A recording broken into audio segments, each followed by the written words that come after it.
তো ফাইনালি আজকে তোমাদের সাথে অনেক দিন বাদ একটা শাড়ি স্টাইলিং লুক শেয়ার করছি, যেরকমটা তোমাদেরকে আগের ভিডিওতে আমি বলেছিলাম যে খুব তাড়াতাড়ি ভিডিও আসবে। So here it is. আজকে পরেছি একটা ব্ল্যাক কালারের ঢাকাই, যেটাকে আমি প্লিট করে পরার চেষ্টা করেছি, বাট যেটা পারি না সেটা আলটিমেটলি দেখতে ভালো লাগছিল না, কারণ আমি প্লিটটা খুব একটা ভালো পারি না।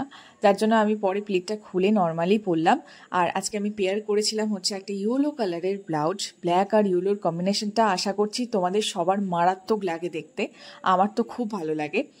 আর আজকে আমি যে লিকুইড লিপস্টিকটা পরছি সেটা কোন কোম্পানি থেকে, কি শেড আছে, প্লিজ কেউ জিজ্ঞাসা করো না, আমি বলতে পারবো না। এবার যদি বলো জুয়েলারির কথা, তাহলে কিন্তু আমার যা যা জুয়েলারি কালেকশন আছে তার থেকে আমি সুন্দর দুটো ব্যাঙ্গেলস, ইয়াররিংস ঠিক ম্যাচিং করে বার করে ফেলেছি, যেটা আমার লুকটার সঙ্গে দারুণ অ্যাডজাস্ট হয়ে গেছে। মানে আমার তো পার্সোনালি বেশ ভালো লেগেছে। একটা টিপ পরেছি and hair is my final look. কেমন লাগলো তোমাদের ভিডিওটা সেটা অবশ্যই কিন্তু আমাকে কমেন্ট করে জানাতে হবে। আমি জানি তোমরা অনেকেই আমার এই শাড়ি স্টাইলিং লুকগুলো বেশ পছন্দ করো। সো এটাও কেমন লেগেছে সেটা অবশ্যই আমাকে কমেন্ট করে জানিও। ভালো লাগলে কিন্তু অবশ্যই শেয়ার করে দিও। আর যে সমস্ত ব্র্যান্ড ওনাররা যারা আমার সাথে কোলাবোরেশন করতে চাইছো তারা কিন্তু অবশ্যই আমার সাথে কন্ট্যাক্ট করতে পারো। আর তোমরা আমার থেকে আর কি কি ধরনের ভিডিও এক্সপেক্ট করছো সেটাও কিন্তু আমাকে কমেন্ট করে জানাতে পারো। চলো, তোমরা সবাই খুব ভালো থেকো। আজকের জন্য এটুকুই।